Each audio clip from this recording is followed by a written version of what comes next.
I overheard my girlfriend tell her sister she was using me until she got promoted, so I evicted her and discovered something worse: Reddit stories.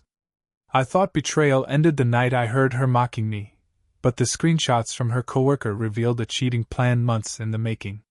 By the time her father showed up, even he realized she had built her entire future on a lie. Hi, I'm Mason, 34, and 3 weeks ago I found out my long-term girlfriend didn't just look down on me, she was actively mocking me to her sister while living in the apartment I paid for, using the money I earned, and benefiting from the stability I built. And the wild part? She had no idea I heard every word. For context, I'm a diesel mechanic for a regional trucking company outside Cleveland. Not glamorous, but it's honest, it's skilled work, and it pays better than most people think. Plus overtime. I've got my own tools, certifications, and a reputation for fixing the problems everyone else gives up on. That's how I afforded my condo. My condo. Bought it at 29. Paid off the truck a year later. Life was steady, not flashy. Then came Jenna. We met at a brewery trivia night 4 years ago. She worked in social media management, had a bright laugh, big personality, talked fast, walked faster. Fun, charming, affectionate. Her family, less so. They were the appearance is everything type. Her sister, Britt, was the worst, condescending, sarcastic, performed like her life was one long Instagram story. I didn't love them, but Jenna always defended me, told me not to take the comments personally. That made the betrayal sting even worse. 3 weeks ago, I came home early on a Thursday. Had swapped shifts with a coworker so I could surprise Jenna with dinner. She'd been stressed about work, and I was trying to be supportive. I walked in quiet. The lights were on. Her voice drifted from the bedroom. She was on video chat with Britt.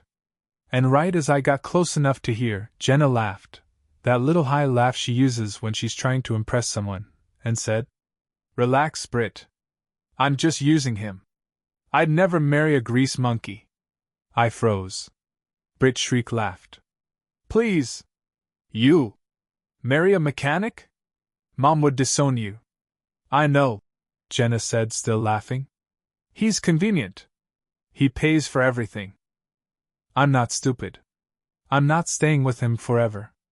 I stood in the hallway, heart thudding, and watched her gesture with her wine glass like she was discussing some clueless idiot on a reality show, not the man who bought her groceries, covered her subscriptions, paid most of the rent, took her on weekend trips, supported every dream she said she had.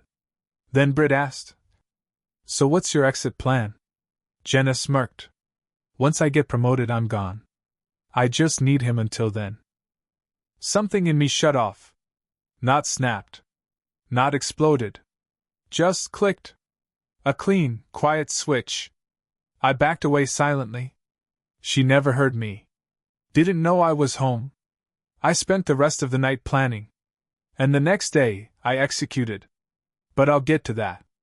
I didn't sleep that night. Not out of heartbreak, that had burned off in the first hour. Instead, I felt something colder, cleaner. Like clarity. By sunrise, I had a full plan.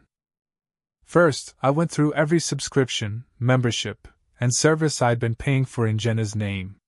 Spotify Premium, Hulu, Paramount Plus, Canva, Adobe Suite, her gym membership, her parking permit, her car insurance, Apple iCloud storage, even that overpriced self-care subscription box she loved to post about. I didn't rage. Didn't cry. Didn't hesitate. Just opened each account and clicked cancel. 8 minutes. Hundreds of dollars a month evaporated from her life. Second, I called my building's management office. "Hi, I need to file removal paperwork for an unauthorized occupant." The woman on the phone asked if I wanted to proceed with a formal 30-day eviction notice. "Yes," I said calmly. "Today." She emailed me the forms. Next, I visited my lockbox in the hall closet.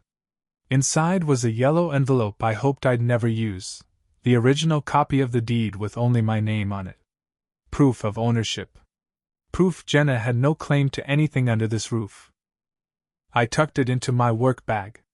When Jenna finally woke up around 9:30, she padded into the kitchen wearing my t-shirt, rubbing her eyes, wondering why the coffee was already made. "Morning," she yawned. "Morning," I replied. She didn't notice anything. Not my tone, not the lack of warmth. She spent 20 minutes scrolling her phone before realizing half her apps were locked behind paywalls again. "Babe," she called from the couch, annoyed. "Something's wrong with my subscriptions." I said, pretending to be focused on cleaning a carburetor part at the table. "Weird." She restarted the modem. Didn't fix it.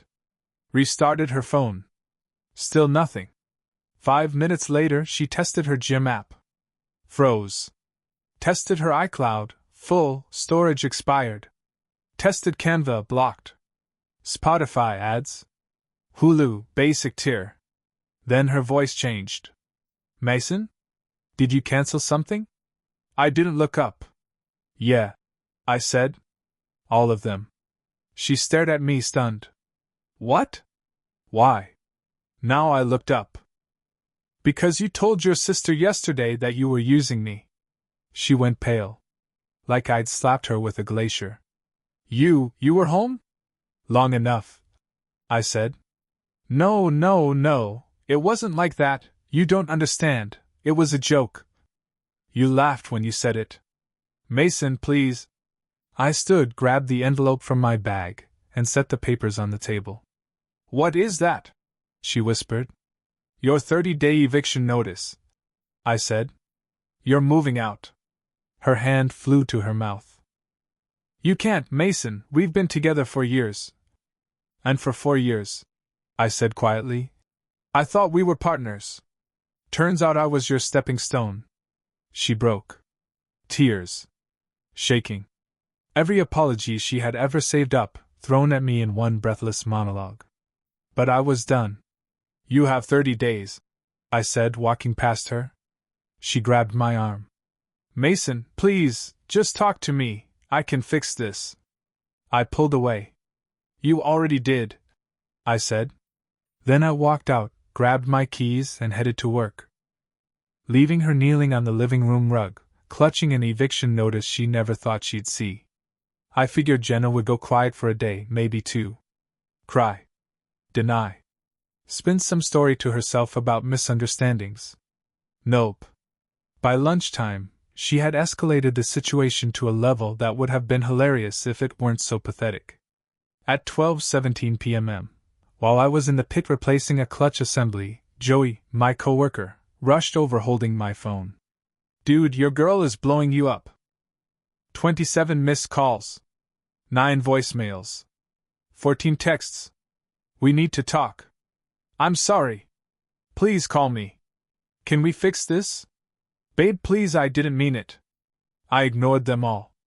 At 1:04 p.m., she showed up at my workplace and walked straight into the service bay in 4-inch heels like she owned the place.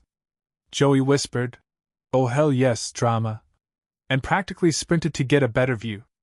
"Mason," she said loudly, mascara already smudging, "you're blowing this way out of proportion." I didn't even pause what I was doing. "Jenna, you can't be in here."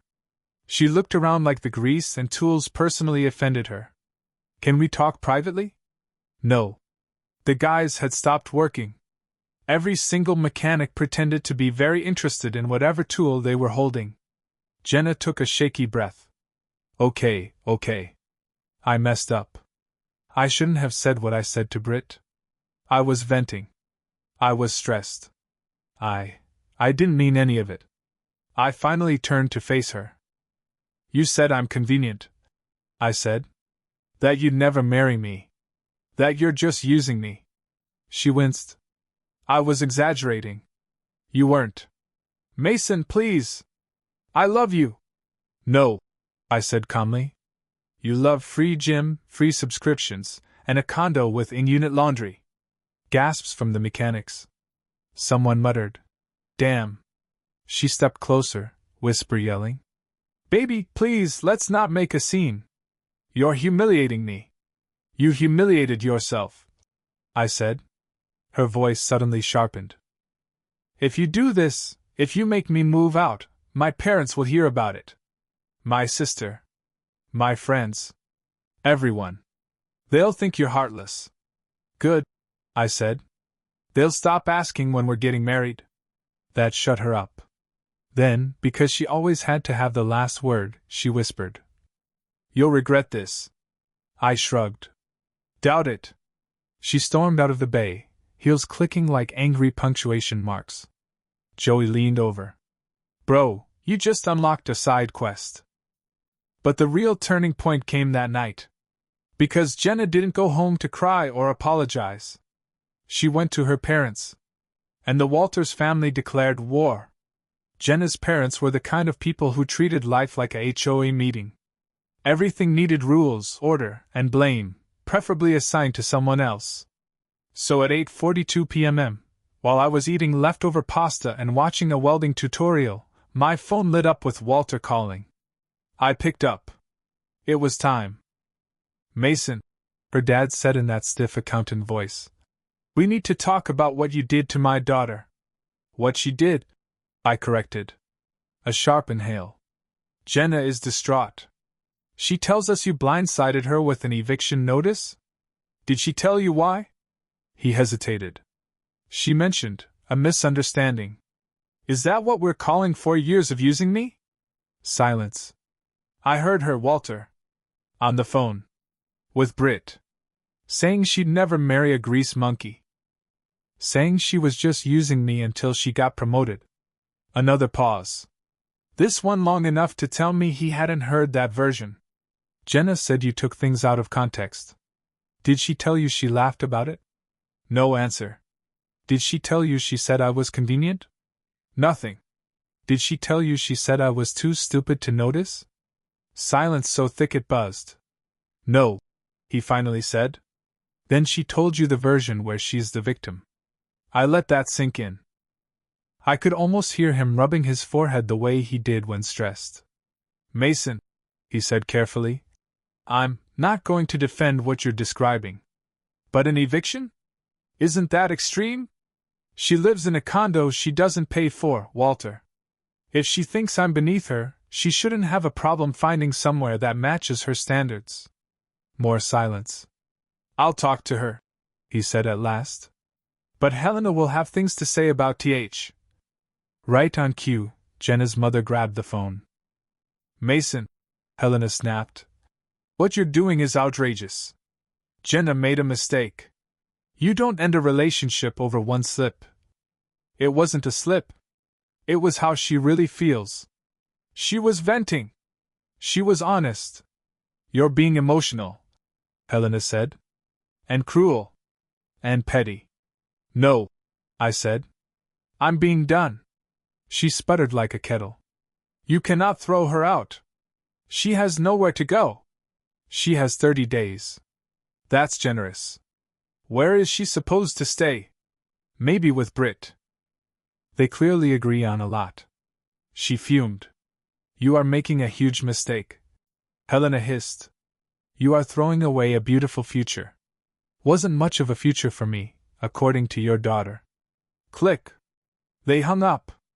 I sat back on the couch. 10 minutes later, Jenna texted. My parents are furious with you. You need to fix this. Call me. Now. I didn't reply. Instead, I opened Zillow. Found a small rental house near the shop, simple, clean, 2 bedrooms, detached garage. Screened by tomorrow. Keys by Friday.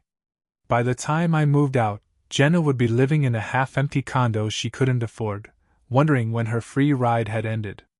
She had no idea the real storm was still coming. By the end of the week, Jenna had moved from panic to strategy, that dangerous mode where people start believing their own lies. Friday morning, I got a text. I've been thinking. Let's just reset. Take a break, talk it through. It doesn't have to be dramatic. Right. 4 years of love was a break, but using me was a joke. I ignored it. 10 minutes later, she switched tactics. If you evict me, everyone will think you're heartless. Do you really want people knowing you threw your girlfriend out on the street? I ignored that too. Then she went nuclear. Fine. If you want to play this game, I'm keeping the condo. That one actually made me laugh. I sent one text. It's mine. Check the deed. 5 minutes later, she tried calling. Declined. Then calling again. Declined. Then texting. You can't just kick me out, Mason. You owe me a conversation. I replied. 30 days is the conversation. Hours of silence followed. Until her sister got involved. At 3:14 p.m., Britt called my phone. Didn't answer. She left a voicemail anyway, dripping with the smugness of a woman who had never changed her own oil. Mason, this is Britt. I heard the situation. Jenna is devastated. You're being incredibly immature. Adults don't end long-term relationships over one offhand comment. I hit delete. 30 seconds later, a text from her. Grow up. I was still smiling at that when my boss, Gary, walked into the office. Mason, he said, scratching the back of his neck. There's a situation in reception. And there she was. Jenna. Standing in the lobby of my workplace. Puffy eyes. Messy bun. Dressed like she left the house in a hurry. Hands clenched around her phone. Every mechanic in proximity was pretending not to stare. She walked toward me like I owed her oxygen. Mason, she said, voice trembling. Please don't do this. Let's talk. We already did. No, you talked. I listened to a punishment. This isn't punishment, I said. It's consequences. She blinked like the word physically hurt. Baby, please, she whispered. I didn't mean anything, I said. I was frustrated. I said things I didn't mean. My sister was pressuring me and I felt insecure and... Jenna. I said her name calmly. She shut up instantly. You told her you were using me. That's not insecurity. That's intent. She swallowed hard. I was scared. She whispered. Of what? She hesitated. Of settling. Of staying with someone who... Careful, I said. She stopped. For the first time, she realized the hole she dug was too deep to talk her way out of. Her voice cracked. Mason. I don't have anywhere to go. Your parents' house. I can't move back there. Then the 30 days should motivate you.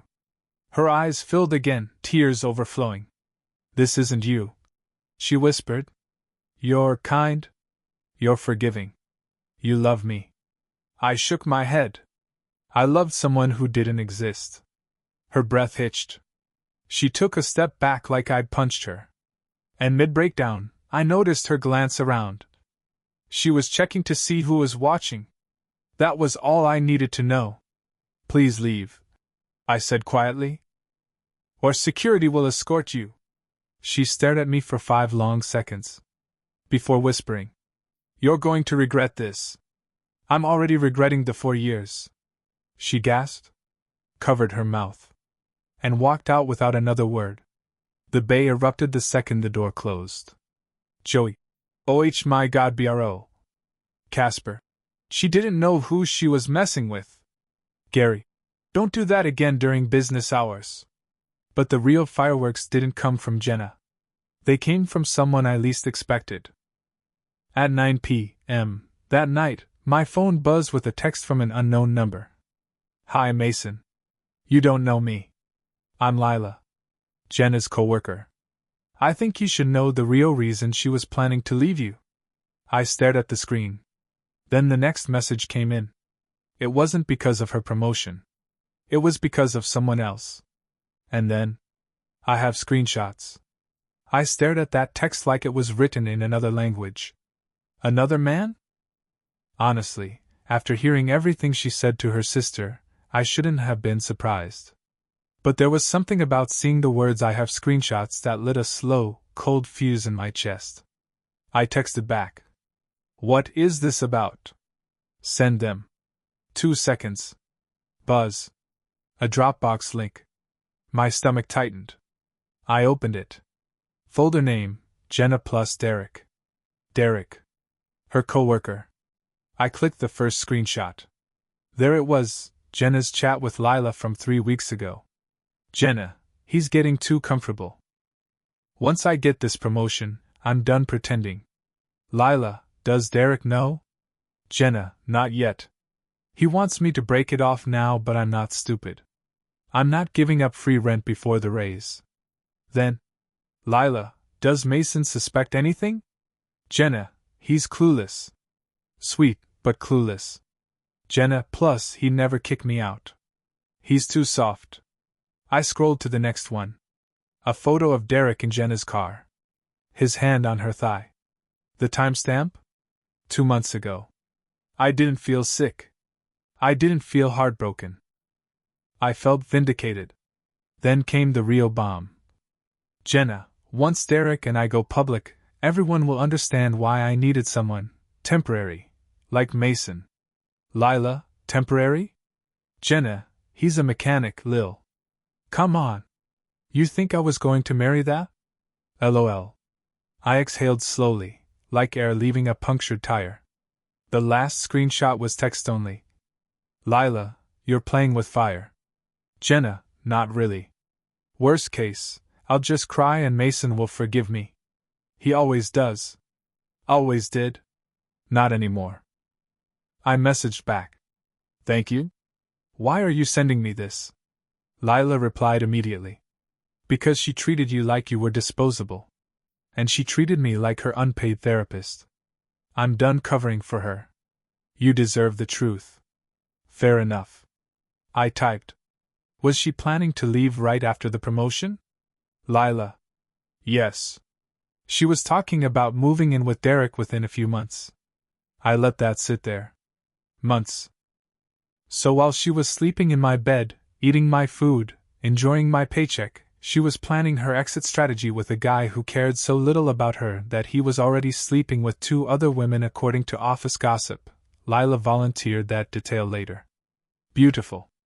I thanked Lila again and closed the folder.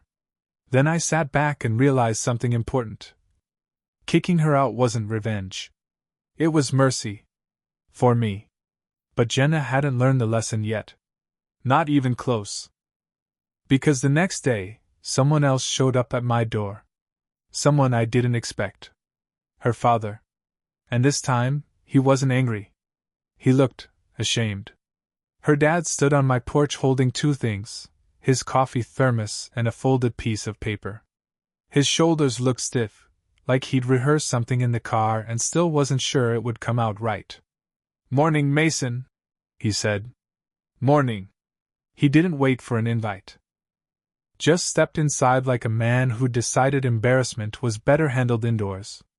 He looked around the apartment, half-packed boxes, empty shelves, Jenna's remaining junk stacked by the door. He nodded toward them. So it's true.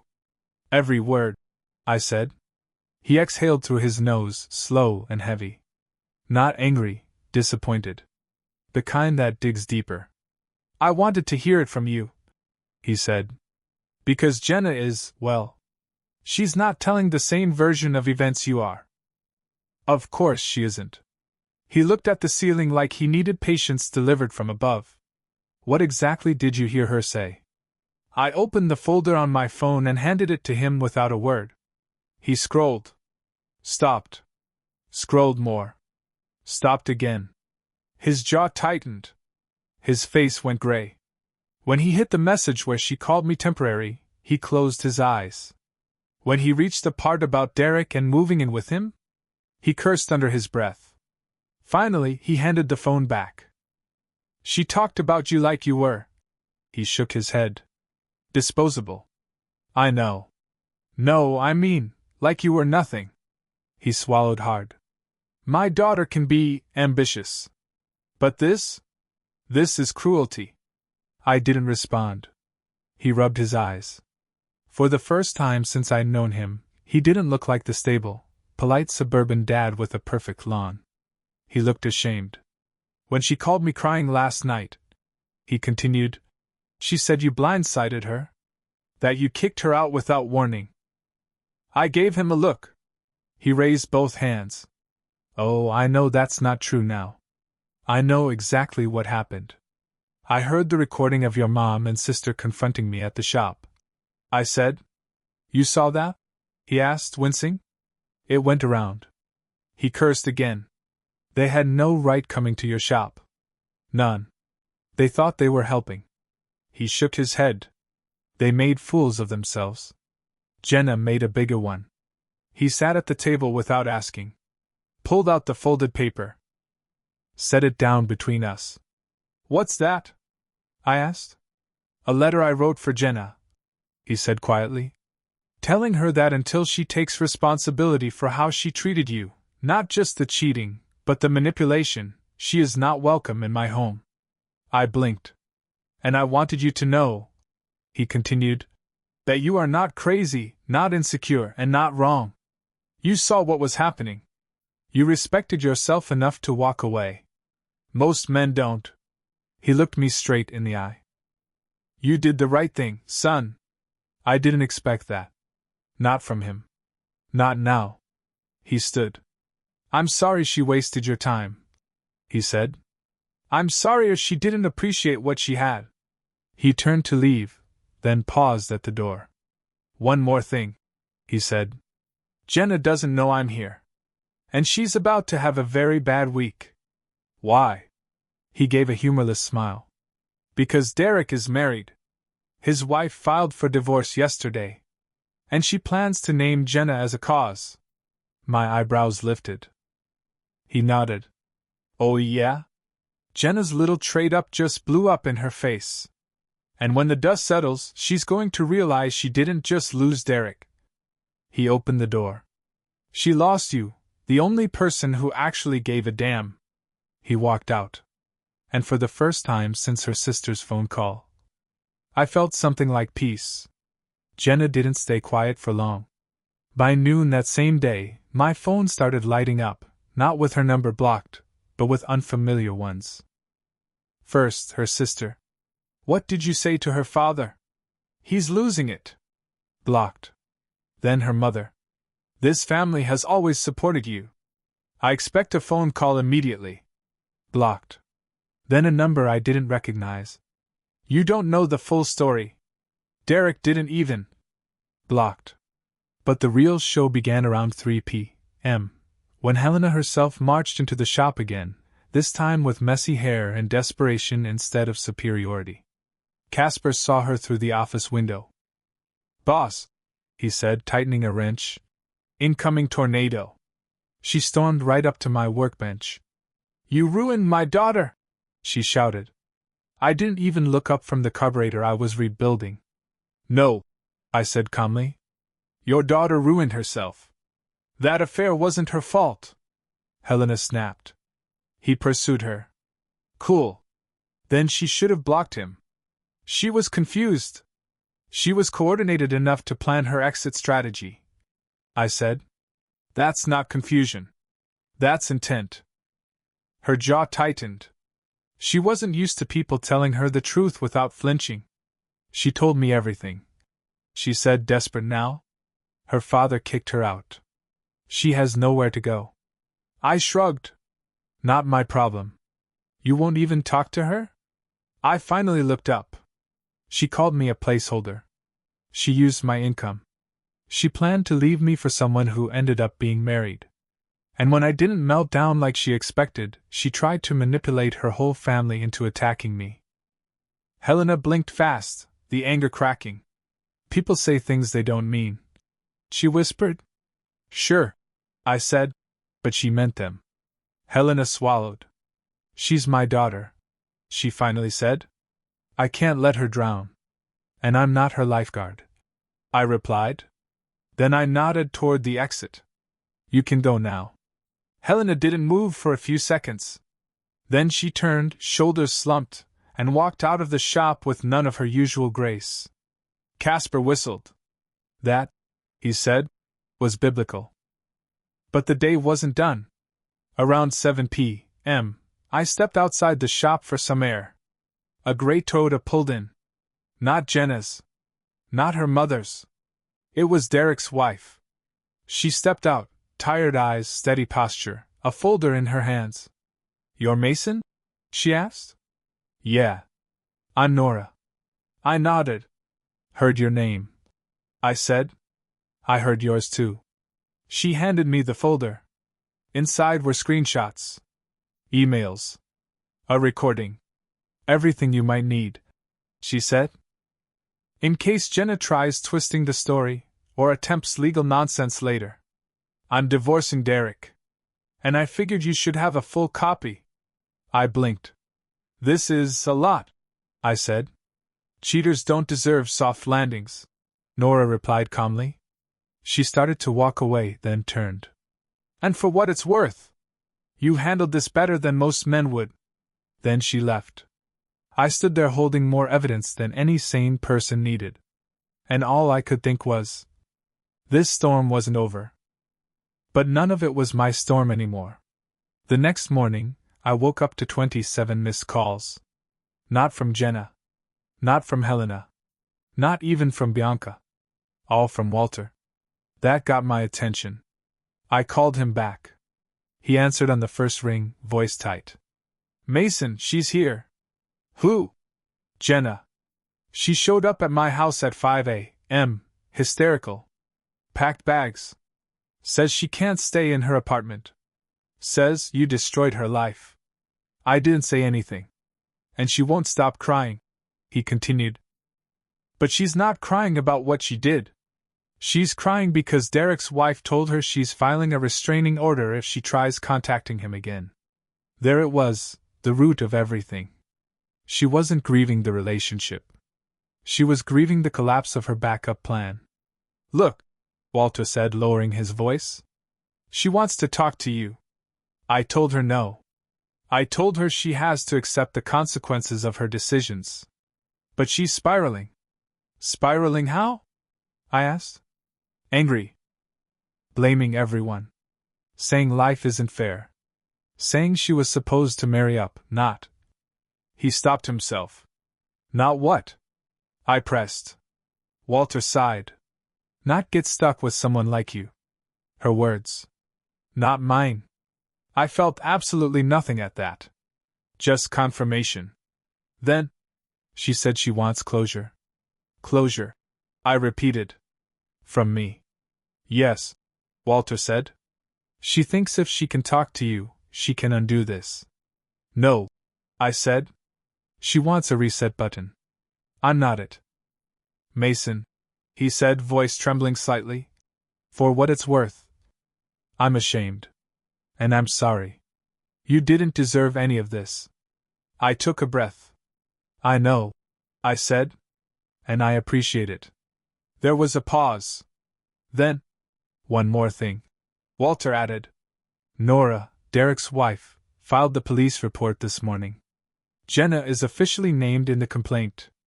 Not surprised. She's saying she might sue you, he said, for emotional distress. I laughed. Hard. She can try, I said. But between your letter, her recordings, the texts, the witness statements, and the fact that she's the one who cheated, she won't get far. Walter exhaled. You're right. I usually am, I said gently. If she shows up at your place, he said, call me. Or call the police. I will. Mason. Yeah? Thank you, he said quietly. For not becoming what she accused you of. For being the better man. He hung up. I put my phone down. Took a long breath. And finally, I realized. Her world was collapsing. Mine was just beginning. By Saturday, the meltdown had gone nuclear. At 11:42 a.m., my shop's front door slammed open so hard it rattled the glass. Casper nearly dropped a primary cover on his foot. Jenna stood in the doorway, soaked from the rain, makeup streaked, hair tangled, clutching a folder like it was a hostage. Mason, she said, voice shaking. We need to talk. I wiped my hands on a rag, didn't move an inch from the lifted bike I was working on. No, I said. We really don't. She staggered forward anyway, desperation radiating off her like heat from asphalt. Please, she said. Everything's gone to hell. Derek's wife is trying to have me arrested. My dad kicked me out. My mother won't stop screaming at me. And my job put me on unpaid leave because of the scandal. I raised an eyebrow. What scandal? She blinked at me like I was stupid.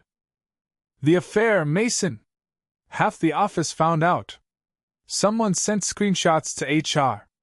Casper made the softest damn under his breath and backed away like he was watching a live grenade. Jenna slammed the folder on my workbench. You ruined my life, she hissed. No, I said calmly. I just stopped funding it.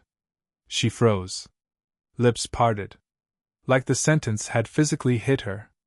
You were supposed to. She choked, words collapsing. You were supposed to fight for us. Not abandon me for one mistake. One mistake? I said. You spent months planning your exit strategy. Months messaging another man. Months calling me a temporary placeholder. She flinched. You weren't supposed to hear that. That's not the defense you think it is. Her breath hitched. Mason. I loved you. No, Jenna, I said. You loved what I provided. Stability. Money. Housing. Comfort. A man who didn't challenge you. She shook her head, tears spilling. That's not fair. It's reality. She clutched the edge of the bench. I can change, she whispered. I'll go to therapy. I'll cut off everyone. I'll start over. Just, please don't leave me alone. There it was. Not love. Fear. Fear of consequences. Fear of losing lifestyle. Fear of facing herself without me as a buffer. Jenna, I said, you were never alone. You were crowded by every bad choice you made. I just stepped out of the way so you could see them. She stared at me like she didn't understand the language anymore. Please, she tried again. Just dinner. One conversation. One chance. I'll do anything. I pointed to the folder she brought. What's in it? She swallowed. My final proposal, she whispered. A plan for us to get back together. I didn't blink. Open it. Her hands trembled as she flipped it open. Inside, a handwritten relationship contract. 2 pages of promises. Things like, no more secrets. I'll prioritize us. I'll earn your trust back. And at the bottom, Mason, please don't give up on me. I closed the folder gently. I already did, I said. Her knees buckled. She caught herself on a stool. You can't mean that. I do. You're choosing her, aren't you? She spat. That tattoo girl. You're choosing her over 4 years with me. I looked her in the eyes. I'm choosing anyone who treats me with respect. Silence.